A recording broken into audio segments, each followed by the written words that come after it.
Pernah Kesimpulan survei. seperti ini. Ya pernah lah. Saya nih wakil rakyat. Ya dipilih pasti lewat survei, Pak. Yang Kita survei juga Anda survei sendiri? juga. Enggak, kita nyewa lembaga survei. Oh, nyewa.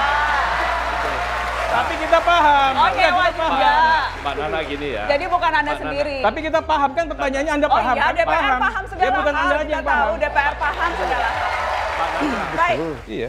Berapa ongkos yang belum keluarkan? Dari mana buang berat uang? Apa sih nggak punya? Kalau saya bisa, Pak. Oke. Ya, Kita kembali setelah pariwara. Kita akan Tetap di Mata Najwa. Kami kembali setelah pariwara. Ya. Sampai undangan nggak Oh tahu iya, saya. iya, Bapak hebat sekali sih, jadi nggak tahu gitu, nggak apa-apa lah kalau gitu. Ya itulah cara tadi adalah bicara lalu kemudian menghukumi orang dengan kalimat-kalimat. Bisa berhenti mengomentari, Bang? Hah? Biarkan orang bicara. Kenapa sih?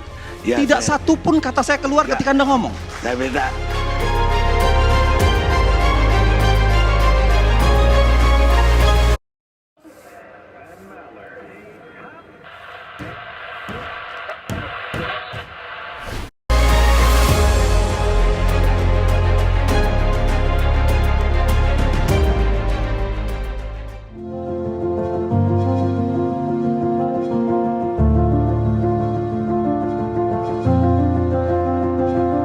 Hai guys. Kayak ala-ala vlogger gitu ya kan. Aku lagi di gedung DPR nih, di gedung Wakil Rakyat. Norak biasa juga sering liputan ke sini. But anyway, aku lagi ke sini bukan untuk liputan atau untuk doorstop salah satu anggota dewan. Aku ke sini karena dapat undangan. Mau ngobrol-ngobrol, tapi bukan rapat dengar pendapat ya. Mau bertukar pikiran sama salah satu anggota dewan dari fraksi PDIP yang kerjanya tuh marah mulu. Kenal nggak? Arteria Dahlan. Senang sekali akhirnya punya kesempatan untuk ngobrol bareng. So, let's go. Dan aku udah di lantai 5, di sini tempatnya fraksi PDI Perjuangan lagi nungguin Bang Arteria Dahlan. Katanya sih tadi lagi keluar sebentar, tapi sebentar lagi sih udah mau dateng. Deg-degan. Takut salah-salah dikit, diomelin lagi gue. Kayaknya ini dia deh.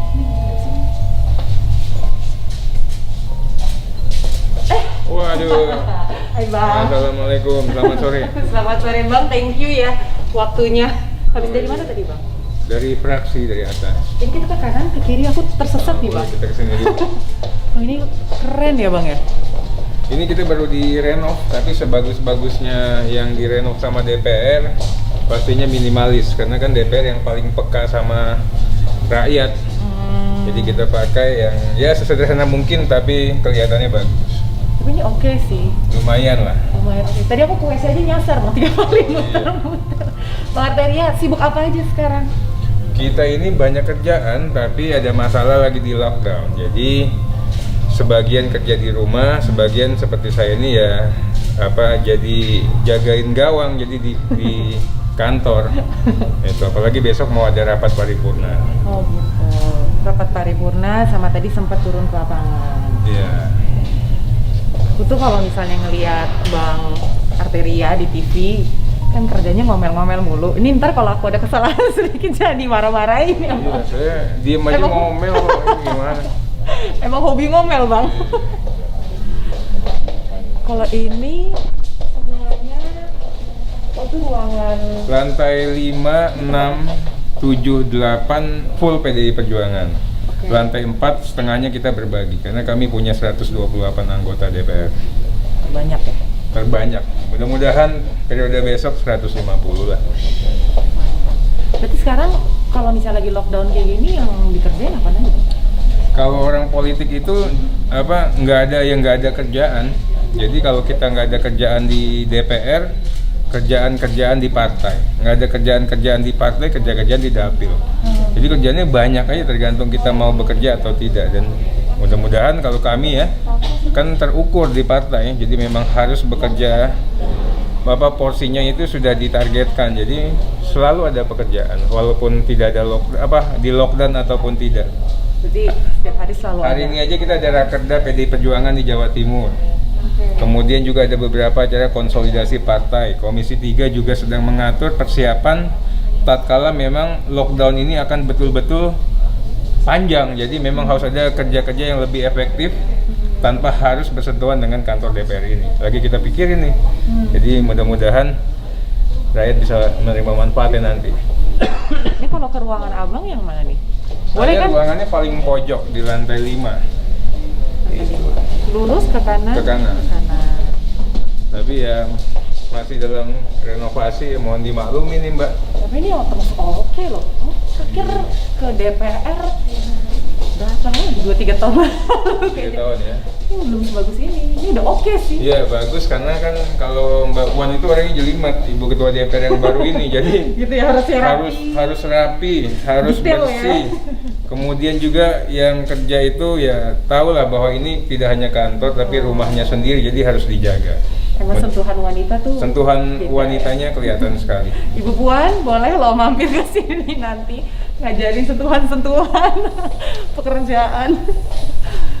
Coba kita lihat nih ya, seperti apa kantor Bang Arteria Ini yang sudah mulai seperti hutan belantara. Ada yang warnanya putih, ada yang warnanya coklat seperti pelangi. Tapi ini emang pintu-pintunya beda-beda. Sengaja. Dulu itu beda-beda, tapi sekarang kan harusnya sama ya. Oh, nanti ini berarti disamain semua. Mungkin ini yang paling terakhir direnov. Kita optimis aja gitu. Yang penting direnov. Gue sih Bang, demen marah-marah. Oke, terakhir kali. Ini Bang Niko ya? Bang Niko. Bang Niko. Nih, Bang Anggi, ruang kerja kita. Kecil banget ya, sama ruang kepala desa tuh gedean ruang kepala desa loh. Iya.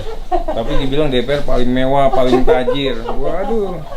Ternyata ya ada sense of humornya juga Bang Arteria. Bang, aku izin lihat-lihat ya. Kok ini lucu sih. Ternyata di balik sangarnya seorang Arteria Dahlan, lihat dong Bang, izin Bang. Sip. Aku izin lepas masker boleh Bang ya? Monggo, silakan. Lihat nih. Hobinya ngoleksi boneka, guys. Imut-imut. Sama ada lagi. Kayaknya Bang Arteria itu kalau marah-marah kan capek tenggorokan. Makanya botol minumnya harus banyak. Aduh. Bang, aku izin duduk boleh ya? Silakan. Berjarak 1 meter. Ada lagi pandemi. Akhirnya sampai juga saya di ruang kerja seorang Arteria Dahlan STSH. Bukan harusnya ada MH Bang? MH ya? Ya kan harusnya ada kan? Berarti awalnya dulu sarjana teknik, Sarjana teknik. terus ke SH. Kemudian Hukum. setahun saya sekolah hukum lagi. Kenapa Bang? Kenapa awalnya pengen jadi insinyur tuh kenapa? Karena saya bukan anak presiden. Saya juga belum tahu jalan mana yang paling tepat untuk hidup saya. Jadi sebisa mungkin saya optimalkan diri. Waktu itu ada sekolahnya kan teknik elektro. Saya ambil ke 2 kutub yang bertolak belakang ya, ambil sarjana hukum. Terus habis itu lanjut lagi ngambil hukum untuk Habis master. itu lanjut lagi karena kita udah masuk diplot mau jadi anggota DPR, ambil hukum tata negara. Walaupun basicnya saya hukum bisnis. Apa tuh Bang yang terbesit waktu itu? Kalau nggak salah sempat jadi pengacara juga kan? Udah jadi pengacara, terus pengen jadi anggota dewan. Kenapa Bang? Kan kalau jadi pengacara enak, kerjanya udah marah-marah terus nggak ada yang pusing. Kalau jadi anggota dewan marah-marah, image-nya udah galak nih, orangnya resek nih gitu. Ya, saya itu meyakini bekerjalah yang terbaik. Nanti jangan pikir-pikir apapun akibatnya. Jadi itu saya diajarin banget sama orang tua. Begitu juga dalam hidup. Dulu saya pengen banget jadi insinyur elektro. Lihat om saya hebat banget ya, bisa buat sesuatu, harga modalnya murah, bisa dijual mahal. Dan itu begitu begitu menginspirasi saya dulu. Saya masuk teknik elektro.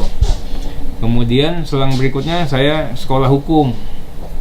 Itu juga nggak disengaja karena waktu itu kan saya hanya nganterin teman saya untuk UMPTN. Tiba-tiba dikasih tuh uangnya, saya ikut. Tanpa belajar, saya juga nggak tahu saya lulus. Tiba-tiba yang ngasih tahu lulus tuh teman saya. Waktu itu saya nanya sama orang tua saya, boleh nggak saya sekolah 2? 1 aja udah nggak mampu nih, apalagi 2 katanya begitu kan. Boleh nggak dicoba dulu? Saya bilang setahun. Kalau saya bisa 2-duanya, kali aja ada beasiswa, mudah-mudahan ini. Udah coba dulu. Dan kami mencoba itu ya, tangan Tuhan selalu bekerja kalau kita sungguh-sungguh, 2-duanya jalan. Nah, saya magangnya sebagai engineer calon insinyur di PLN. Waktu itu kebayang nggak, saya tuh naik mobil Toyota Kijang kotak masuk gang, suruh benerin listrik rumah orang mati. Dalam hati saya nih, gila, sekolah udah tinggi-tinggi suruh benerin yang kayak begini. Dan ya bagus sih sebagai pengalaman. Kemudian beberapa saat kemudian saya magang di kantor hukum.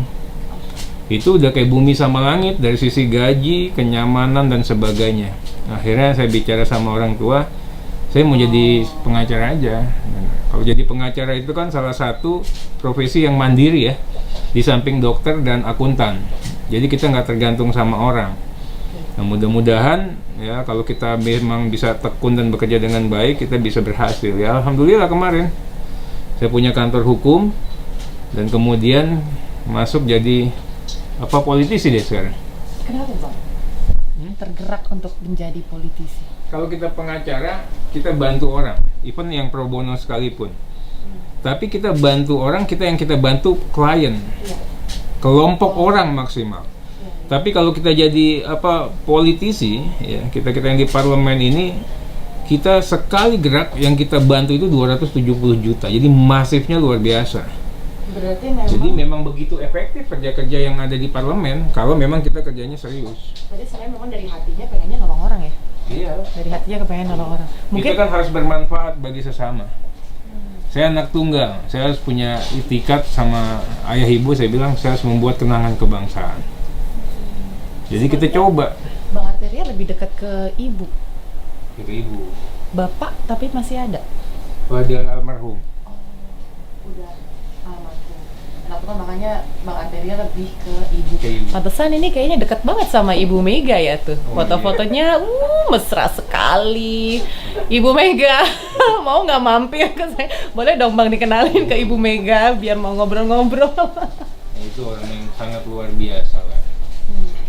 Ibu Mega ngajarin betapa kita harus konsisten. Saya diajarkan, ya jadi tempelkan telingamu ke inti bumi itu memang bukan jargon bagi PD Perjuangan, tapi itu sebagai suatu keniscayaan. Karena memang kita satu-satunya partai yang memang betul-betul partainya yang memastikan NKRI hadir, yang memastikan kebinekaannya nyata betul. Makanya dalam banyak hal kita selalu jadi bumper. Kita selalu mengambil porsi-porsi yang tidak populer, yang tidak diambil oleh partai lain. Kalau mau kita nambah suara, kita nggak akan lakukan itu. Tapi Ibu Mega mengatakan, ya PD Perjuangan bukan bermain politik, tapi kita begitu memastikannya NKRI ini harus ada. Dan kita pastikan selama ada PD Perjuangan, yang namanya kebinekaan, yang namanya NKRI, yang namanya Pancasila sebagai ideologi bangsa loh. Kalau perorangan, ya falsafah hidupnya boleh, lakum dinukum waliyadin, kamu muslim silahkan, yang Kristiani silahkan. Tapi sebagai bangsa, ya kita harus yang namanya Pancasila. Kan nggak ada yang saling menegasikan, semuanya sama-sama berjalan pada relnya. Jadi itu yang warisan itu yang kita dapat dari seorang Ibu Mega. Seems like you got inspired by him. Oh iya, saya pikir hampir semuanya. Dan sampai sekarang kita katakan tidak tergantikan. Nggak ada pimpinan yang bicara tentang rakyat. Kalau saya banyak ketemu sama politisi, sama pimpinan parpol, masih ada lah bicara, baru ngomong setengah jam bicaranya tambang. Bicaranya apa? Kalau Ibu Mega kan nggak pernah. Tetap konsisten. Bicaranya rakyat. Ya meleset dikit bicaranya makanan. Meleset dikit lagi pohon. Iya kan? Lingkungan hidup, alam. Bagaimana beliau memastikan keseimbangan antara manusia, alam, dan kehidupan religius atau spiritualitas itu terjaga betul dalam gerak langkah yang dia sampaikan. Jadi kita banyak belajar. Luar biasa pengaruh Ibu Mega bagi sosok Arteria Dahlan. Waduh. Luar biasa ini. Berarti Ibu boleh loh sekali-sekali kita nanam pohon sama Bang Arteria. Ini kalau bicara soal PDIP sedikit aja gitu. Kan Bang Arteria kan orang dalam ya gitu. Abang melihat suksesi kepemimpinan di PDIP seperti apa, Bang? Kalau kami kan sudah partai yang sangat matang, sudah sangat dewasa dalam berpolitik. Kader pun juga demikian. Kita ini selalu yang namanya tegak lurus. Tegak Lurus tidak hanya membabi buta, Tegak Lurus PDI Perjuangan tentunya punya dasar dan alasan. Kita sepakat yang namanya anggaran dasar, anggaran rumah tangga, kita junjung tinggi. Yang namanya kesepakatan kongres itu kita jaga betul sebagai hukum tersendiri. Jadi bagi kami suksesi, kemudian ada riak-riak maupun ada kejadian-kejadian di PDI Perjuangan, saya pikir tidak seperti partai yang lain. Kami sudah terbiasa kok. Kalau saya sering mengatakan PDI Perjuangan ini kan partai yang dibesarkan dengan pengkhianatan dan adu domba. Jadi partai ini memang betul-betul matang dan betul-betul teruji. Apalagi yang kalau kita lihat bagaimana pengembangan sumber daya manusia ya, bahasa partainya itu kaderisasi yang sukses itu dilakukan oleh partai kami. Jadi kelihatan sekarang pabrikan pemimpin itu ya di PDI Perjuangan. Semua kepala daerah, 70% kepala daerah bagus itu kan dari PDI Perjuangan. Termasuk yang baru-baru ini lagi hot issue nih Bang di media sosial soal Mbak Puan dan Mas Ganjar gitu. Ya, itu kan semuanya orang-orang hebat. Semuanya orang-orang hebat. Dan banyak lagi, ada Bu Risma, ada Pak Pramono Anung, ya kan. Banyak lah yang kalau saya susah nyebutin satu persatu. Wah, saya masih di bawah. Bang, anyway, kalau dengar nama Arteria itu kan ya suka marah-marah gitu. Pokoknya, dikenalnya tuh segitu banget gitu. Nah, yang jadi pertanyaan aku nih Bang, Abang tuh kalau di belakang kamera nice nih gitu kan. Waktu WhatsApp-an sama Abang juga kayak bener-bener welcoming banget gitu orangnya. Nah sebenarnya apakah yang memang disorot di kamera itu yang abang marah-marahnya aja, atau emang lo di set untuk itu Bang? Pokoknya marah-marah keras gitu, atau gimana? Tahu ya, gue kan bipolar. Ya kan, kemudian juga menyampaikan pesan harus dengan kesopanan. Ya, tapi pilihan itu tadi, kita mau sopan tapi tidak efektif, ya agak keras tapi memang lebih efektif. Tiap saya punya teman dekat, ibu tuh marahnya minta ampun. Tapi kalau orang resepsi kawin, gue jarang datang.